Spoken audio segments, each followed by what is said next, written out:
Sejam muito bem-vindos a mais um vídeo da série História do Cristianismo aqui do canal, em que hoje iremos compreender como morreram os 12 apóstolos de Jesus, quais são as fontes mais antigas que mencionam seus martírios e, principalmente, entender se esses documentos são historicamente confiáveis ou não.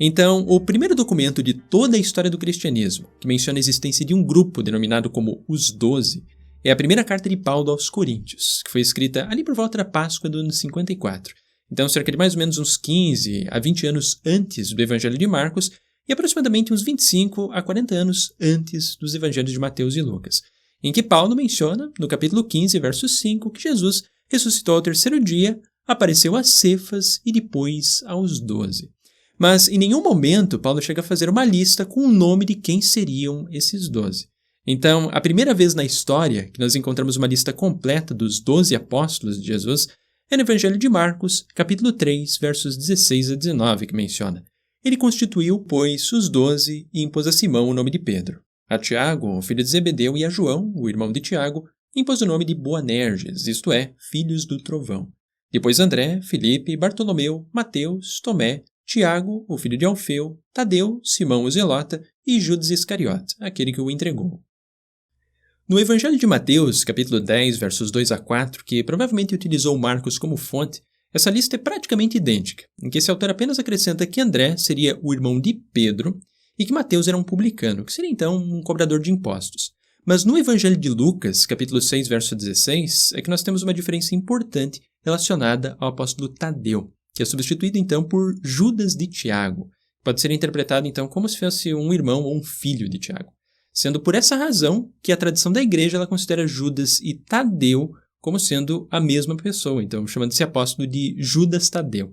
Mas de uma perspectiva histórica, nós não podemos afirmar com certeza que Judas e Tadeu eram realmente a mesma pessoa. Talvez fossem duas pessoas diferentes. Mas nós podemos concluir que é historicamente plausível que existia um grupo denominado como os 12 no cristianismo primitivo, e que muito provavelmente foi formado pelo próprio Jesus histórico. Então, primeiramente, em relação ao martírio do apóstolo Pedro, a fonte mais antiga que menciona sua morte é a primeira epístola de Clemente aos Coríntios, ali no capítulo 5, que foi escrita ali por volta do final do século I, em que nesse texto nós também encontramos a morte do apóstolo Paulo, mas que não fazia parte do grupo dos 12, e também de mais alguns cristãos. Então, vamos ver o que nós temos nesse importante documento e logo na sequência eu irei tecer então mais alguns comentários. Vamos ver o que nós temos ali. Todavia, deixando os exemplos antigos, examinemos os atletas que viveram mais próximos de nós. Tomemos os nobres exemplos da nossa geração. Foi por causa do ciúme e da inveja que as colunas mais altas e justas foram perseguidas e lutaram até a morte. Consideremos os bons apóstolos. Pedro, pela inveja injusta, suportou não uma ou duas, mas muitas fadigas, e depois de ter prestado testemunho, foi para o lugar glorioso que lhe era devido. Por causa da inveja e da discórdia, Paulo mostrou o preço reservado à perseverança. 7 vezes carregando cadeias, exilado, apedrejado, tornando-se arauto no Oriente e no Ocidente, alcançou a nobre fama de sua fé. Depois de ter ensinado a justiça ao mundo inteiro e alcançado os limites do Ocidente, ele deu testemunho diante das autoridades, deixou o mundo e se foi para o lugar santo, tornando-se o maior modelo de perseverança. A esses homens que viveram santamente, ajuntou-se imensa multidão de eleitos que, devido à inveja, sofreram muitos ultrajes e torturas e se tornaram entre nós belíssimo exemplo. Por causa da inveja, mulheres foram perseguidas. Danaídes e Dirces, que sofreram terríveis e monstruosos ultrajes, atingiram a meta na corrida da fé e receberam nobre recompensa, embora fossem fisicamente fracas. Esse texto de Clemente ele é bem importante porque é um dos textos mais antigos que mencionam que os primeiros cristãos realmente sofreram várias hostilidades e perseguições. Mas é importante notarmos que, nessa epístola de Clemente, ele não afirma que foi uma testemunha ocular dos eventos relacionados à morte de Pedro e Paulo. E, principalmente, ele não menciona quais foram as circunstâncias exatas em que eles morreram.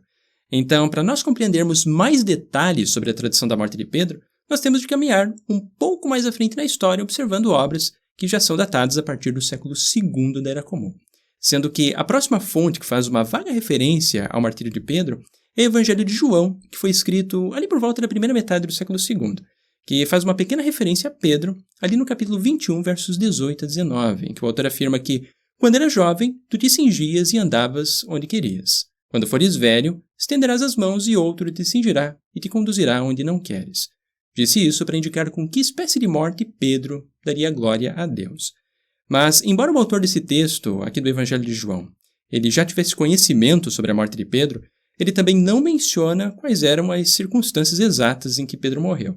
A primeira vez na história que nós encontramos, então, uma descrição detalhada sobre como aconteceu ali o martírio do apóstolo Pedro, é na obra conhecida como Atos de Pedro, que foi desenvolvida ao final do século II e que contém ali a famosa tradição de Pedro sendo crucificado de cabeça para baixo. Então, vamos ver o que nós encontramos em mais um pequeno texto e logo na sequência continuarei com mais alguns comentários. Vamos ver ali.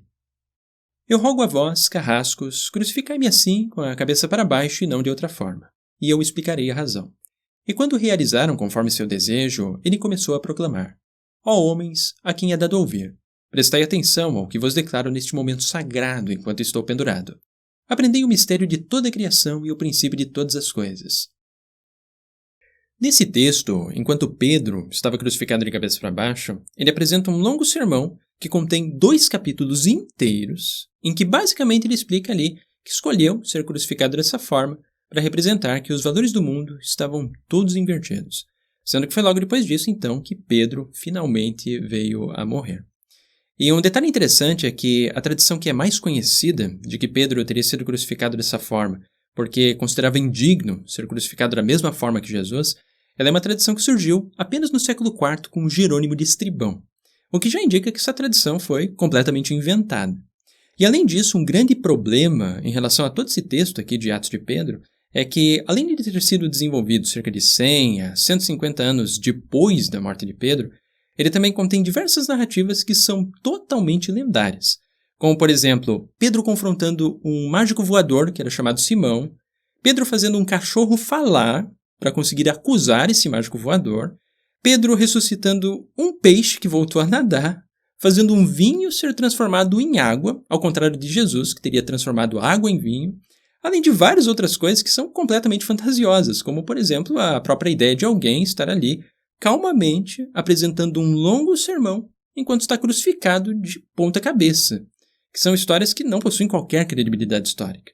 Então, por essas razões, é que a tradição de Pedro sendo crucificado dessa forma, ela não é considerada pelos historiadores como uma tradição que é digna de crédito, sendo apenas uma tradição lendária tardia que foi inventada ali 100, 150 anos depois de Pedro.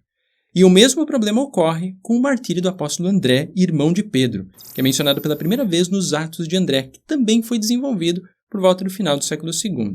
em que nesse texto, André é crucificado na cidade de Patras, na região da Caia, na Grécia, depois de ter realizado diversos feitos mágicos, como, por exemplo, orar causando um terremoto e trovões com o objetivo de matar uma mãe que tinha desejos carnais pelo seu próprio filho.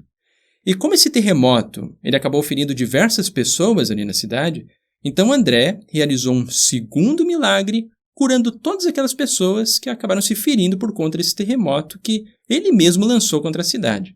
Que é mais um texto repleto de tradições fantasiosas que não possuem nenhuma credibilidade histórica. Em relação à tradição da crucifixão de André em uma cruz que ela teria o formato de um X, essa tradição ela surgiu apenas no período medieval, não existindo qualquer tradição antiga que mencione que a cruz de Santo André, ou cruz de André, teria esse formato. Então, é mais um apóstolo que também não sabemos como ele morreu. E já sobre Tiago, irmão de João e filho de Zebedeu, que também é conhecido pela tradição da igreja como Tiago Maior, nós encontramos uma tradição sobre o seu martírio nos Atos dos Apóstolos, capítulo 12, versos 1 a 2, que afirmam que Herodes começou a tomar medidas visando maltratar alguns membros da igreja. Assim, mandou matar a espada Tiago, irmão de João. E como esse texto foi desenvolvido ainda no primeiro século, então mais próximo dos eventos relacionados à morte de Tiago, os historiadores consideram como um evento plausível de ter acontecido. Embora também seja necessária cautela em relação ao livro de Atos dos Apóstolos por ser uma obra que possui diversas narrativas histórico-lendárias a respeito do que aconteceu com os primeiros cristãos. Então, embora seja uma história plausível, nós também não podemos concluir com total segurança que foi dessa forma que Tiago morreu. E em relação a João, filho de Zebedeu, que era o irmão de Tiago, A fonte mais antiga que menciona sua morte é Irineu de Leão em sua obra Adversus Haereses, que foi escrita ali por volta do ano de 180,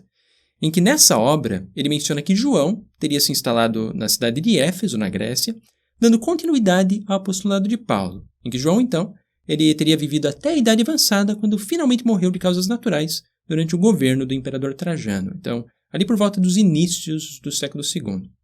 Então João seria um apóstolo que não foi martirizado. Mas o problema com essa informação é que Inácio de Antioquia, na sua carta que ele enviou aos Efésios, nos inícios do século II, ele afirma que os Efésios foram ensinados por Paulo sem mencionar em nenhum momento a presença do apóstolo João, que deveria estar ali justamente naquela época que ele está enviando a carta, e que seria uma informação extremamente importante porque, afinal, era um dos 12 apóstolos de Jesus que estaria vivendo ali junto com os Efésios. Então, como Irineu ele escreve muitas décadas já após a morte de João, e não existe nenhum outro documento anterior ao final do século II que confirme essas informações de Irineu, então nós também não podemos concluir com certeza como que aconteceu a morte, ou quando ocorreu também, a morte do apóstolo João.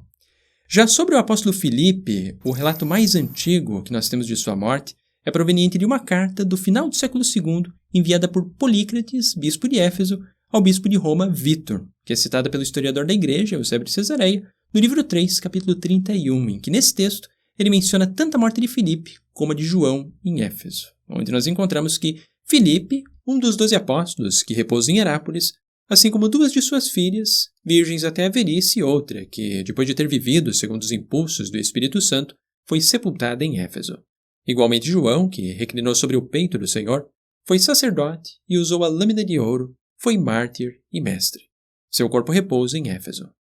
Mas o problema com essa citação é que Eusébio de Cesareia aqui, ele acabou confundindo Filipe com o diácono Filipe, que é mencionado ali em Atos dos Apóstolos, capítulo 21, versos 8 a 9, como alguém que teria 4 filhas que eram profetisas. E outras tradições sobre a morte do apóstolo Filipe, ela só começa a surgir a partir dos séculos III e IV, e que acaba contendo ali os mesmos problemas que nós já observamos em fontes anteriores, que apresentam diversas narrativas lendárias, em que Filipe teria sido martirizado da mesma forma que Pedro, realizando um longo sermão, quando está crucificado de cabeça para baixo, sendo que, além disso, em um desses textos, como é o caso, por exemplo, dos Atos de Filipe, que é uma obra desenvolvida ao final do século IV, Filipe é apresentado como tendo realizado um milagre, abrindo um abismo para enterrar os adoradores de serpentes e dragões da cidade de Herápolis, sendo mais uma obra tardia que não possui qualquer credibilidade histórica. Então, nesse caso, nós também não sabemos como realmente morreu o apóstolo Filipe. Em relação a Bartolomeu, segundo Eusébio de Cesareia, ele afirma que Bartolomeu, que alcançou as Índias, um dos apóstolos teria pregado e lhes haveria deixado em hebraico o escrito de Mateus, preservado até a época de que falamos. Mas o primeiro problema com essa tradição é que hoje nós sabemos que o Evangelho de Mateus ele foi desenvolvido somente ao final do século I, e originalmente em grego e não em hebraico, o que acaba então contradizendo essa tradição que afinal é bastante tardia. E sobre a morte de Bartolomeu, nós também temos 3 diferentes tradições que são todas tardias, em que ele teria sido morto na Índia ou na Armênia, por crucifixão, por esfolamento ou por decapitação. Então, de uma perspectiva histórica, nós também não sabemos o que exatamente aconteceu com o apóstolo Bartolomeu. E sobre Mateus, nós também não sabemos se ele morreu na Índia ou na Etiópia, e se ele foi queimado, apedrejado, esfaqueado ou decapitado. Existem várias traduções diferentes, todas elas posteriores ao século III, sobre como e onde que o apóstolo Mateus morreu, sendo uma das mais famosas a de que ele foi morto pelo guarda-costas do rei Irtapo, da Etiópia, enquanto Mateus estava ali no altar, um dia de domingo à noite, celebrando a missa, que são todas traduções lendárias tardias sem qualquer confiabilidade histórica. E em relação a Tomé, a lenda cristã transmitida nos Atos de Tomé, que é uma obra datada do século III, informa que ele teria evangelizado a Índia, onde morreu como mártir, sendo perfurado por lanças. No entanto, conforme nós também encontramos em Eusébio de Cesareia, ele afirma que, de acordo com a tradição, coube a Tomé, por sorte, a região da Pártia. E existem tradições que informam que Tomé teria morrido justamente ali no Império Parta, e não na Índia. Embora a tradição da igreja, então, para tentar conciliar essas duas informações, tenha sustentado que ele saiu da Síria, que é o Império Parta, e foi para a Índia, onde ele morreu. Mas é mais uma vez uma tradição que tenta conciliar lendas piedosas que foram inventadas muitos e muitos séculos depois e que não possuem qualquer credibilidade histórica. Já em relação a Tiago, filho de Alfeu, que também é chamado de Tiago Menor e talvez tenha sido o irmão do coletor de impostos Levi, filho de Alfeu, que se acredita ser o mesmo que o apóstolo Mateus, e que, segundo Jerônimo, seria o mesmo Tiago, irmão do Senhor. Então, se isso fosse verdade, o que muito provavelmente não é, porque Tiago, irmão do Senhor, o irmão de Jesus, é diferente do que Tiago Menor, são duas pessoas distintas. Mas se fosse verdade, ele teria sido apedrejado em Jerusalém, conforme menciona Flávio Joséfo ainda no século I e também Egésimo no século II. Enquanto que outras traduções tardias informam que Tiago Menor teria sido executado por crucifixão também em Jerusalém. Então, o que realmente aconteceu com Tiago Menor, que quase não é mencionado por nenhum autor antigo, nós também realmente não sabemos. Sobre o martírio de Simão o Zelote, ele foi registrado nos Atos de Simão e Judas, que é uma obra medieval falsamente atribuída ao bispo Abdias da Babilônia e que é mencionada na Lenda Áurea, que é uma obra medieval do século XIII, e que informa que Simão foi martirizado em Beirute, no Líbano. Já outras traduções, que também são todas traduções medievais, elas informam que ele foi crucificado na Pérsia ou que ele foi cerrado ao meio, enquanto que os cristãos etíopes acreditam que ele foi crucificado na Samaria. E ainda outras traduções informam que ele foi crucificado em Jerusalém ou ainda que ele morreu na Inglaterra. Então, como não existe nenhuma fonte realmente antiga que mencione como e onde ocorreu o seu martírio, e todas essas histórias são apenas lendas populares medievais, então nós também realmente não sabemos o que aconteceu com o apóstolo Simão. E em relação a Judas Tadeu, os Atos de Simão e Judas informam que ele também morreu em Beirute, no Líbano, junto com Simão, mas as traduções populares indicam que ele teria sido executado com um machado. E também, como são lendas que surgiram no período medieval, obviamente, que foram inventadas ali cerca de 500 a 800 anos depois da morte de Judas Tadeu, elas também são histórias que não possuem qualquer credibilidade histórica. E sobre Judas Iscariotes, que seria, no caso, o último dos 12 apóstolos que foram selecionados por Jesus, nós temos duas tradições que são datadas ainda do primeiro século e que informam sobre a sua morte. Uma primeira que é encontrada no Evangelho de Mateus, capítulo 27, verso 5, que menciona que Judas se enforcou, e uma segunda que é encontrada no livro Atos dos Apóstolos, capítulo 1, verso 18, que informa que Judas caiu de cabeça para baixo e se arrebentou ao meio. Em que a tradição da igreja, então, ela normalmente tenta conciliar esses dois relatos, afirmando que primeiro Judas se enforcou e depois, então, ele caiu e se arrebentou. Mas que podem ser simplesmente, no original, duas tradições diferentes que circulavam ainda no primeiro século e que não tinham uma relação direta uma com a outra. Mas como essas duas tradições elas foram escritas também cerca de 50 a 70 anos depois da morte de Judas, talvez elas podem ser apenas histórias etiológicas que tinham por propósito explicar o significado de um campo que havia em Jerusalém que era conhecido pelo nome de Acéldama, que significa então, traduzido como campo de sangue, sem possuir ali originalmente qualquer vínculo com a história do apóstolo Judas. Então nós também não podemos afirmar com total segurança de que ele morreu da forma como afirma ali esses autores, tanto de Mateus como de Atos dos Apóstolos.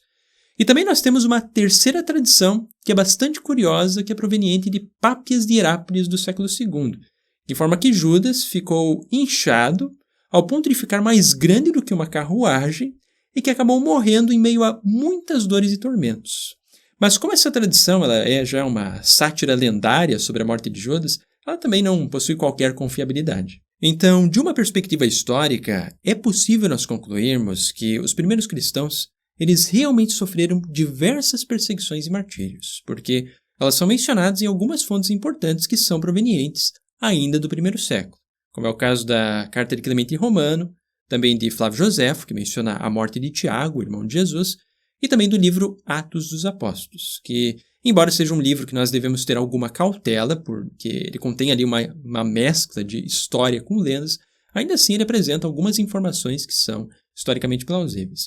Mas em relação ao martírio dos 12 apóstolos, os únicos 2 apóstolos que possuem algum grau de plausibilidade histórica são Tiago Maior, que é mencionado ali em Atos dos Apóstolos como sendo morto por espada, e Judas Iscariotes, que, embora existam alguns historiadores que questionem a historicidade de Judas, a maior parte dos acadêmicos considera que a sua existência é realmente plausível, e que possivelmente, então, Judas morreu de alguma forma considerada inglória logo depois da crucifixão de Jesus, mas que não foi propriamente um martírio. Enquanto que todos os outros 10 apóstolos, eles possuem suas traduções de martírio, exceto João, que não foi martirizado, apenas em obras provenientes de 100 a 500 anos depois da morte desses apóstolos, e que são traduções contraditórias e lendárias, muitas delas totalmente fantasiosas, que não possuem qualquer credibilidade histórica. Então, em resumo, ninguém sabe exatamente quando, onde e como os apóstolos de Jesus realmente morreram, porque todas essas histórias de martírio, elas são simplesmente lendas posteriores que foram inventadas muitos e muitos séculos depois. Com isso, hoje nós compreendemos um pouco mais sobre essas antigas lendas cristãs que contribuíram em muito para formar o imaginário popular sobre o martírio dos apóstolos. E para aqueles que possuem dúvidas ou sugestões de novas temáticas, como sabem, vocês podem escrever logo aqui abaixo na seção de comentários aqui do YouTube. Convido a deixarem o like aqui no vídeo para ajudar o canal a crescer e alcançar ainda muitas outras pessoas. E também para aqueles que apreciam os meus trabalhos aqui no YouTube, eu convido a pensarem na possibilidade de tornarem-se apoiadores aqui do canal através da plataforma do Apoia-se. Com isto, eu vou ficando por aqui e nos vemos muito em breve nos próximos vídeos aqui do canal.